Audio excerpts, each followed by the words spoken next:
ስላልከኝ ነው የኔ መቆም። ደግሞ እንዳልፈርድ እርዳኝ፣ ደግሞ እንዳልፈርድ እርዳኝ በሰዎች ድካም። ይቅር ስላልከኝ ነው የኔ መቆም። ደግሞ እንዳልፈርድ እርዳኝ፣ ደግሞ እንዳልፈርድ እርዳኝ በሰዎች ድካም።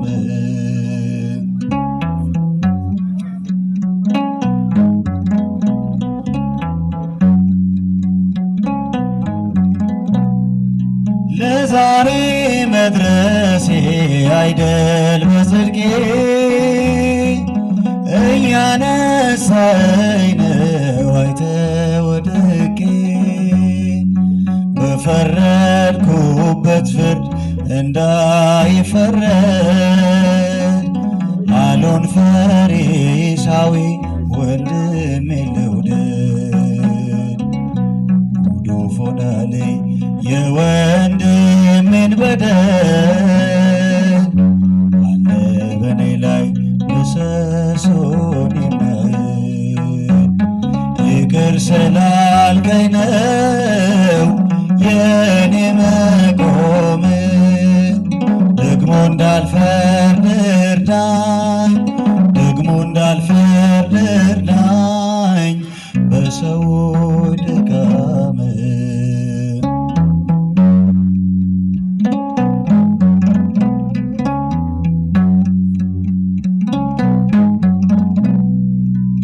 ባታለብሰኝ ኖሮ ነውሬን ሸፍነ፣ ባታቆመኝ ኖሮ በደሌን ከድነ። በጠፋ ነበር ስም አጠራሬ፣ ድካሜ ብዙ ነው እንደ ራስ ፀጉሬ። ጉዱፍ ሆናለኝ የወንድሜን በደል አለ በኔ ላይ ምሰሶን የሚያህል። ይቅር ስላልከኝ ነው የኔ መቆም። እስኪ ዘምሩ። ደግሞ እንዳልፈርድ እርዳኝ፣ ደግሞ እንዳልፈርድ እርዳኝ በሰዎች ድካም።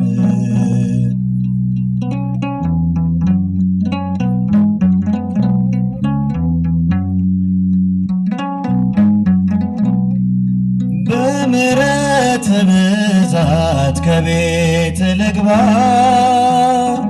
ሱትር ላቅርብልህ የእንባዬን መባ። የውስጤን ማንነት ላንተ ልግለጥ፣ ለሰው አሳልፈ ለማትሰጥ። ጉዱፍ ሆናለኝ የወንድሜን በደል አለ በኔ ላይ ምሰሶን የሚያህል። ጉዱፍ ሆናለኝ የወንድሜን በደል አለ በኔ ላይ ምሰሶን የሚያህል። ይቅር ስላልከኝ ነው፣ ይቅር ስላልከኝ ነው የኔ መቆም። ደግሞ እንዳልፈርድ እርዳኝ፣ ደግሞ እንዳልፈርድ እርዳኝ በሰዎች ድካም። ምን ተይዞ ወደ አምላክ ቤት ጉዞ። ምን ተይዞ ምን ተይዞ ምን ተይዞ ወደ አምላክ ቤት ጉዞ። ስንቅ ሳይሰንቁ ሳይሆኑ ዝግጁ ሳይሆኑ ዝግጁ ቃሉ ሳይከበር የእግዚአብሔር አዋጁ ሥጋውን ደሙንም ሳንጠጣ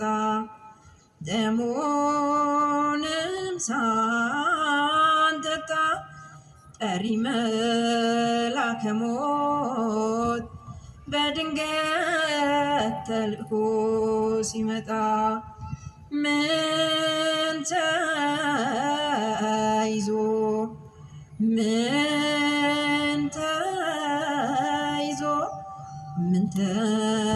ተይዞ ወደ አምላክ ቤት ጉዞ በመንግሥተ ሰማይ በቅዱሳን ሀገር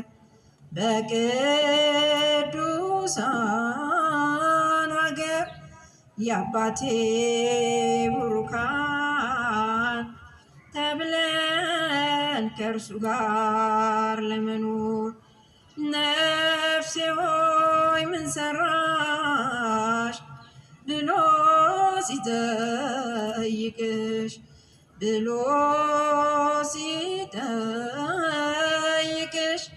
ምን አይነት መልስ ይሆን ለአምላክ የምትሰጪ ምላሽ? ምን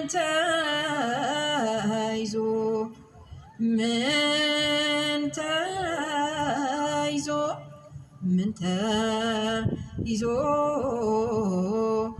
ወደ አምላክ ቤት ጉዞ የአዳም ዘር ሁላችን እንጸልይ እንዘን እናልቅስ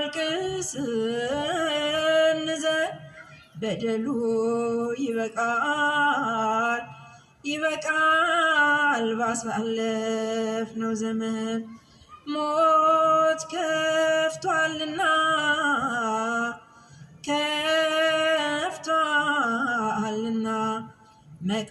መቃብር አፉን እሷንም እሱንም እኔንም አንተንም ሊውጠን ምን ተይዞ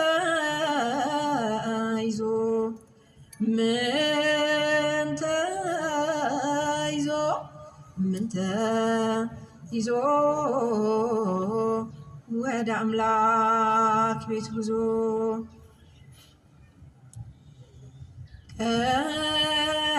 ከሄሮድስ ወደ ጲላጦስ ተንገላታ ላብ እስኪፈስ ከሄሮድስ ወደ ጲላጦስ ተንገላታ ላብ እስኪፈስ አመላለሱ አስረው ገረፉ ፊትን ሸፍነው በብትር መቱ ከሄሮድስ ወደ ጲላጦስ ተንገላታ ላብ እስኪፈስ እንደ ተራ ሰው እንደ ቀጣፊ እጅህን አስረው መቱ በጥፊ ከሄሮድስ ወደ ጲላጦስ ተንገላታ ላብ እስኪፈስ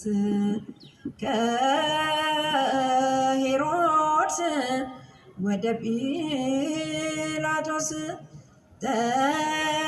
ተንገላታ ላብ እስኪፈስ መስፍኑ ቆሞ ምን ላርገው ቢል ሁሉም በጭሆት አሉት ይሰቀል ሁሉም ከሰሱት ሁሉም ጮሁበት የነገስታት ንጉስ ተፈ ከወረደበት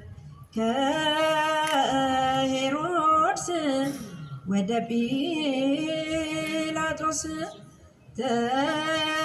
ተንገላታ ላብህ እስኪፈስ ከመሳፍንቱ ከመኳንንቱ አደባባይ ዋልክ ደርሶ ትንቢቱ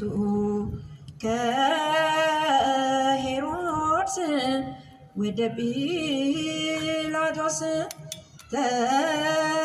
ተንገላታ ላብህ እስኪፈስ የቀደመው በደላችንን የቀደመው በደላችንን አታስብብን አታስብብን የቀደመው በደላችንን የቀደመው በደላችንን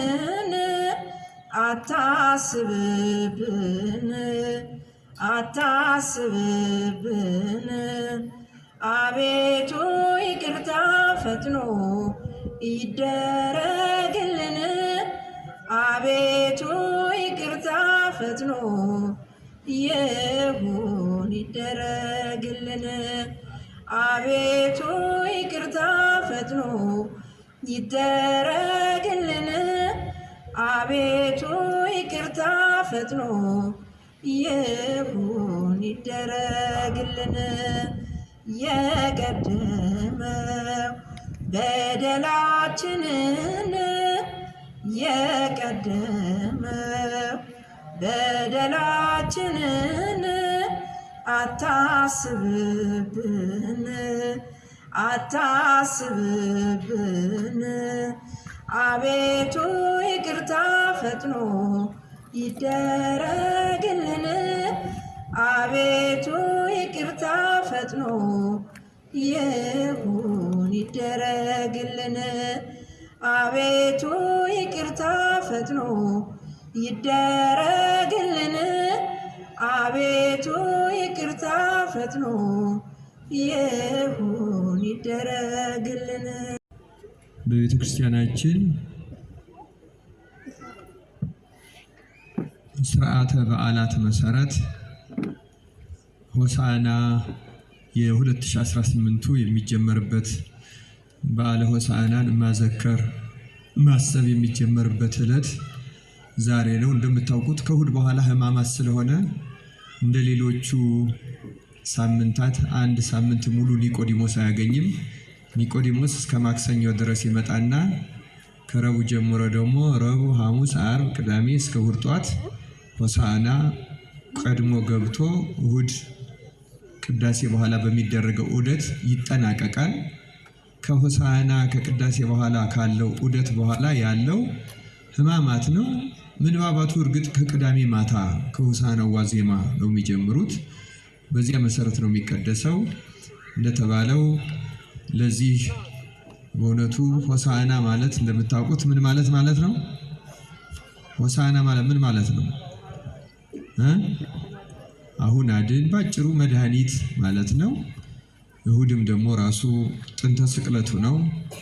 ስለዚህ በዚህ ዓመት ሁለቱን አንድ ላይ እናከብራለን ማለት ነው። ለዚህ ያደረሰን አምላካችን ክብር ምስጋና ይግባው።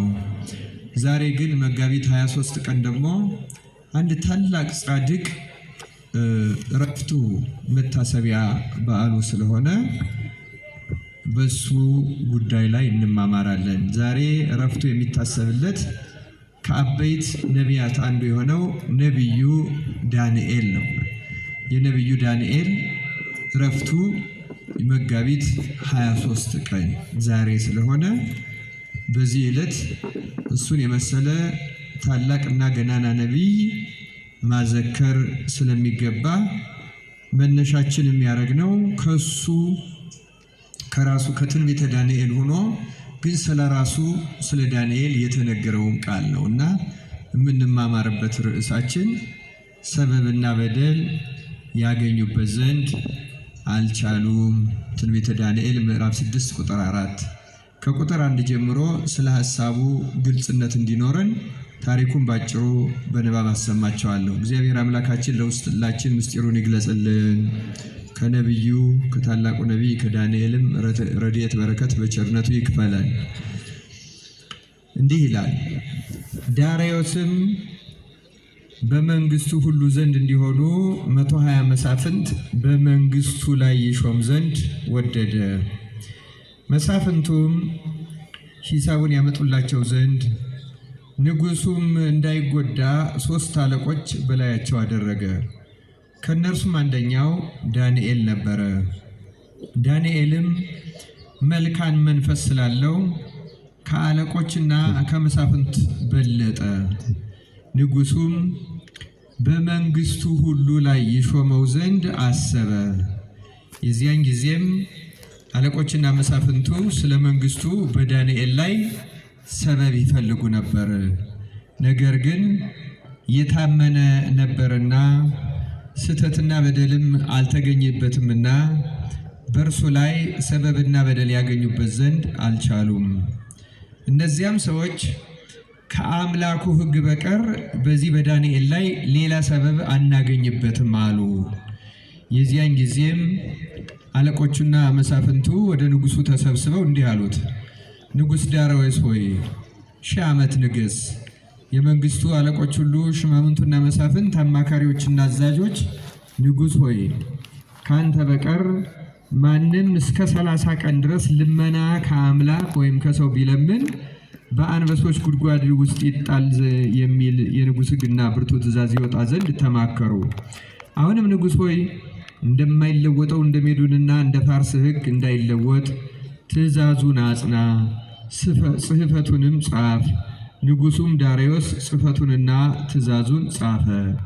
ዳንኤልም ጽሕፈቱ እንደተጻፈ ባወቀ ጊዜ ወደ ቤቱ ገባ። የእልፍኙም መስኮቶች ወደ ኢየሩሳሌም አንጻር ተከፍተው ነበር። ቀድሞም ያደርግ እንደነበረ በየዕለቱ 3 ጊዜ በጉልበቱ ተንበርክኮ በአምላኩ ፊት ጸለየ፣ አመሰገነም። እነዚያም ሰዎች ተሰብስበው ዳንኤል በአምላኩ ፊት ሲጸልይና ሲለምን አገኙት። ወደ ንጉሱም ቀርበው ስለ ንጉሱ ትእዛዝ ንጉሥ ሆይ ካንተ በቀር እስከ 30 ቀን ድረስ ከአምላክ ወይም ከሰው የሚለምን ሰው ሁሉ በአንበሶች ጉድጓድ ውስጥ እንዲጣል ትእዛዝ አልጻፈምን? አሉት። ንጉሱም መልሶ ነገሩ እንደማይለወጠው እንደ ሜዶንና እንደ ፋርስ ሕግ እውነት ነው አላቸው። የዚያን ጊዜም በንጉሱ ፊት መልሰው ንጉሥ ሆይ ከይሁዳ ምርኮኞች የሆነው ዳንኤል በየዕለቱ 3 ጊዜ ልመናውን ይለምናል እንጂ አንተንና የጻፈውን ትእዛዝ አይቀበልም አሉት። ንጉሱም ይህን ቃል በሰማ ጊዜ በጣም አዘነ። ያድነውም ዘንድ ልቡን ወደ ዳንኤል አደረገ። ሊያድነውም ፀሐይ እስኪገባ ድረስ ደከመ። የዚያን ጊዜም እነዚያ ሰዎች ወደ ንጉሱ ተሰብስበው ንጉሱን ንጉሥ ሆይ ንጉሱ ያጸናው ትእዛዝ ወይም ሥርዓት ይለወጥ ዘንድ እንዳይገባ የሜዶንና የፋርስ ሕግ እንደሆነ እወቅ አሉት። የዚያን ጊዜም ንጉሱ አዘዘ። ዳንኤልንም አምጥተው በአንበሶች ጉድጓድ ጣሉት። ንጉሱም ተናገረ። ዳንኤልንም ሁልጊዜ የምታመልከው አምላክህ እርሱ ያድንህ አለው። ድንጋይም አምጥተው በጉድጓድ አፍ ላይ ገጠሙበት። ንጉሱም በዳንኤል ላይ የተደረገው እንዳይለወጥ በቀለበቱና በመኳንንቱ ቀለበት አተመው። ንጉሱም ወደ ቤቱ ሄደ፣ ሳይበላም አደረ።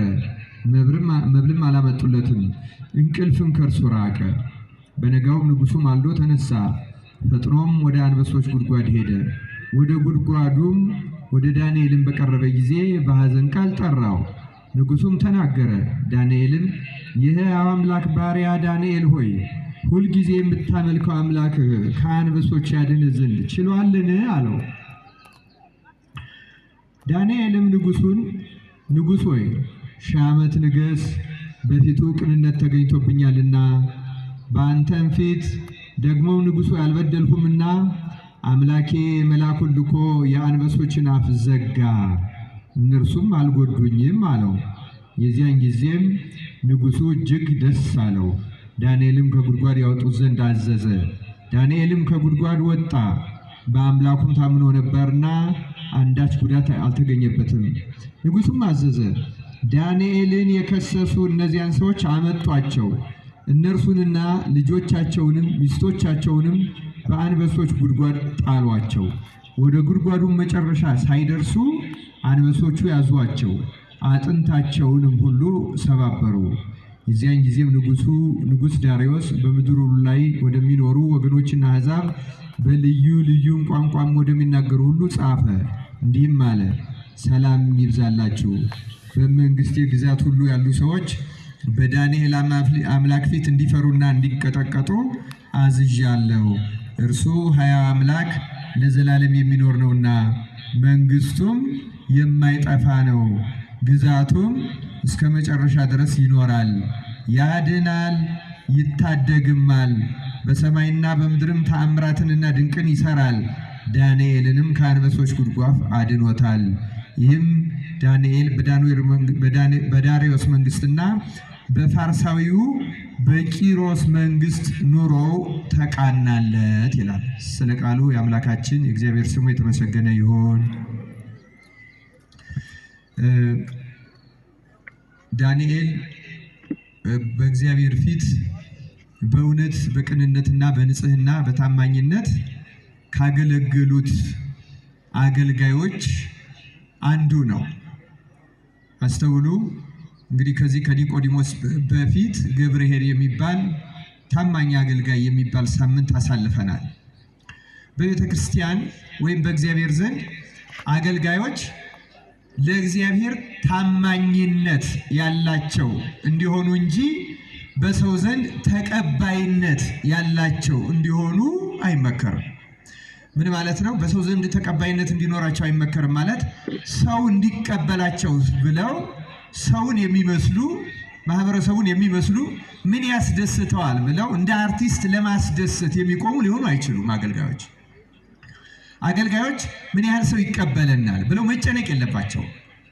ስለሚቀበላቸው ሰው ቁጥር የሚያስቡ ከሆኑ ታማኝ አገልጋዮች መሆን አይችሉም። አንድ የጥበብ ሰው ዓላማው ተቀባይነት ማግኘት ነው፣ በብዙ ሰው ተደናቂ መሆን። ምክንያቱም ካለበለዚያ ተቀባይነት ከሌለው ማስታወቂያ መስራት አይችልም፣ በጥበቡ ዓለም መስራት አይችልም፣ መደነቅ አይችልም፣ መብላት አይችልም።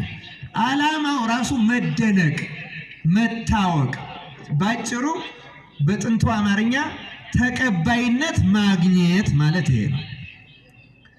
የእግዚአብሔር ሰዎች ደግሞ ዓላማቸው ተቀባይነት ለማግኘት ራሳቸውን ማመቻቸት ሳይሆን የላካቸው የእግዚአብሔር መልእክት ታማኞች ሆነው መገኘት ነው። አምላካችን እግዚአብሔር በዚህ ዘመን ያለነውንም ታማኞች እንድንሆን በቸርነቱ ይርዳን። ችግሩም ያለው እዚህ ውስጥ ነው። ለእግዚአብሔር ታማኝ አለመሆን፣ ለተቀበሉት አደራ ታማኝ አለመሆን፣ ለእግዚአብሔር ቃል ታማኝ አለመሆን፣ ለእውነት ታማኝ አለመሆን ነበሩ። ብዙ ሰዎች ታማኝ ሆነዋል። እንዲያውም ሐዋርያዊ የሚል ቅጽል የተሰጠው 20ኛው የእስክንድርያ ፓትርያርክ ቅዱስ አትናቴዎስ ዓለም ሁሉ አይፈልግህም፣ ሊሰማህም አይፈልግም፣ ማንም አይቀበልህም አሉት። እሱም እኔም ዓለምን አልፈልገውም ነው ያለ። ምክንያቱም ካልተቀበለኝ ልምሰለው ሊል አይችልም።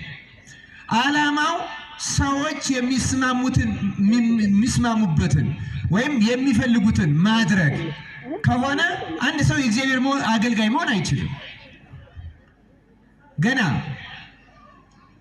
ከመጀመሪያዎቹ ነቢያት ቀዳሚ የሆነው ነቢየ እግዚአብሔር ሙሴ፣ ሊቀ ነቢያት ሙሴ በሕዝብ ዘንድ ያለ ተቀባይነት ቢያስጨንቀው ቢኖሮ እንደ ወንድሙ እንደ አሮን ለሕዝቡ ጣዖትን እየሰራላቸው ይከተላቸው ነበረ። ሕዝብ ሊያስቸግር ይችላል። አንዳንድ ጊዜ መንግስታት ብቻ አይደሉም፣ ሕዝብ ራሱ ፍላጎት አለው፣ አመለካከት አለው። ያን አመለካከት ከየትም ሊያመጣው ይችላል። እስራኤሎች ከግብፅ እንዳመጡት የእኛም ሕዝብ ከዚህ ዓለም ከሚዲያው ከምናምኑ የተለያየ አስተሳሰብ ልናመጣ እንችላለን። በዚያ ጊዜ አገልጋዮች ነገሮችን በእግዚአብሔር ቃል ብቻ እየመዘኑ እያነጠሩ ለእግዚአብሔር ታማኝ መሆን እስካልቻሉ ድረስ የእግዚአብሔር አገልጋዮች መሆን አይችሉም። እና ታማኝ አገልጋይ መሆን ቀላል አይደለም። ብዙም ዋጋ ያስከፍላል። እንኳን ከጠላት ከወዳጅ ዋጋ ያስከፍላል። ብዙዎቹ የእግዚአብሔር ነቢያት፣ ብዙዎቹ የእግዚአብሔር አገልጋዮች ከህዝባቸው ራሱ መከራ ተቀብለዋል።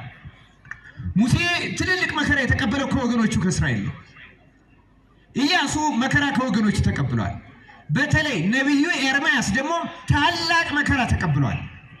ኢሳይያስም ተቀብሏል። ኤርምያስ ራሳቸው ናቸው። የምትናገረው ከነሱ ስሜት ጋር ስላልተጣመጣመ ብቻ እሱ ታማኝነቱ ለእግዚአብሔር ስለሆነ ለስሜታቸው የሚስማማ እነሱን ደስ የሚያሰኝ ነገር ስላልነገራቸው የሚነግራቸውም ከእግዚአብሔር ሳይሆን ከራሱ ስለሚመስላቸው በመቃወም ኤርምያስን በተለይ 2 ጊዜ ታላላቅ አደጋዎች አድርሰውበታል።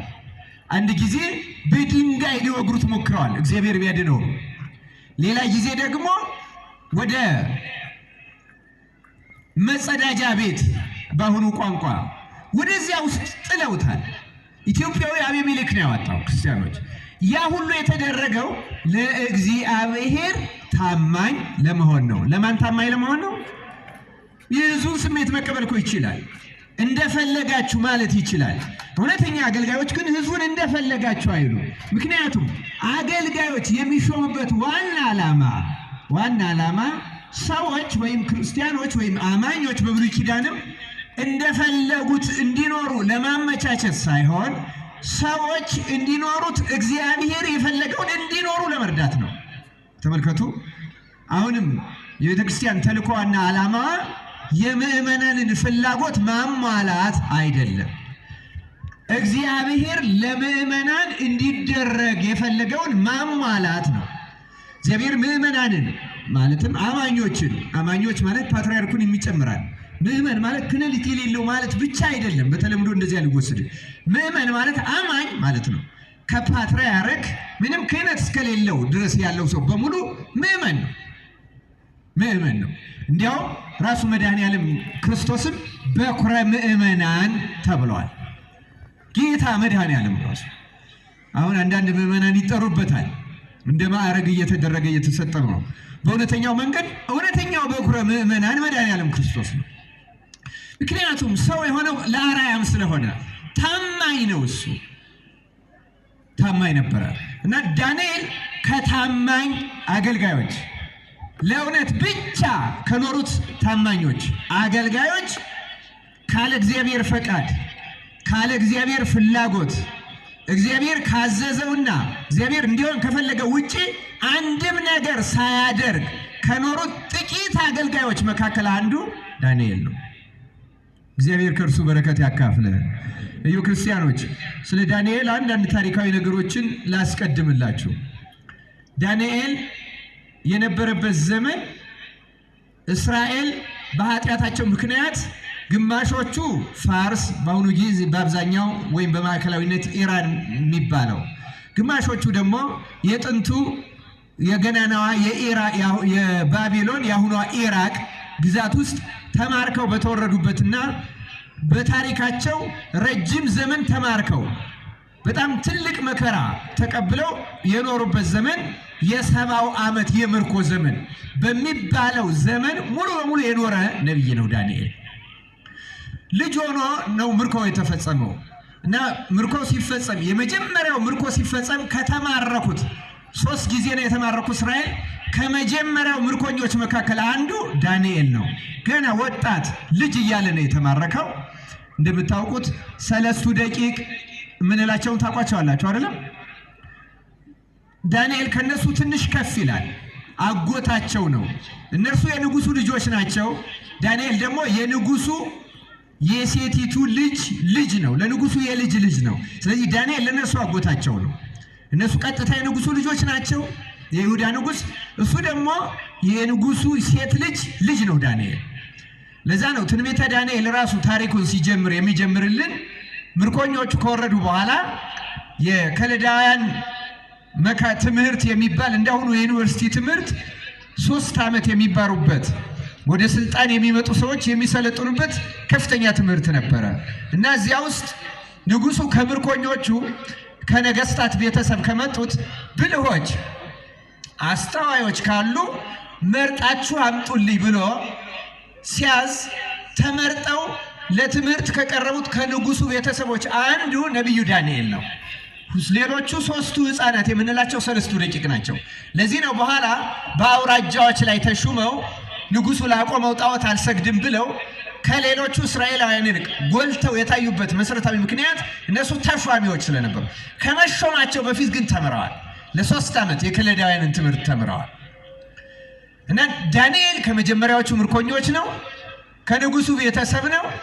የከለዳውያንን ትምህርት ከተማሩት መካከል ነው እና ዳንኤል ተመልከቱ፣ እስራኤል አዋቂ ስለነበረ እስራኤል ስትበዘበዝ፣ ቅጽሮቿ ሲናዱ፣ ቤተ መቅደሷ ሲፈርስ፣ ንዋያተ ቅድሳት ሲመዘበሩና ያች ገናናዋ የነ ዳዊት የነ ሶሎሞን እስራኤል እንዳልሆነች ሆና ብትንትኗ ሲወጣ ባይኑ ያየ ምስክር የነበረ ነብይ ነው።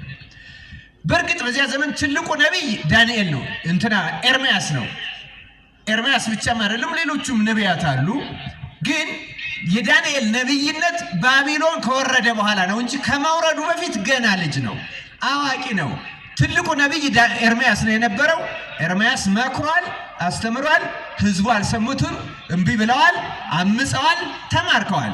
እሱም ጭምር ተማርኳል። ኤርምያስ ከምርኮ አልተመለሰም። በኋላ ብዙዎቹ እስራኤላውያን 70 ዓመት ረጅም ዘመን ስለሆነ በዚያው ሞተው ቀርተዋል። በዚያው በባዕድ ምድር የተወለዱትና አንዳንዶቹ ናቸው የተመለሱት። ዳንኤል ግን ምርኮው ሲፈጸም የነበረ ነብይ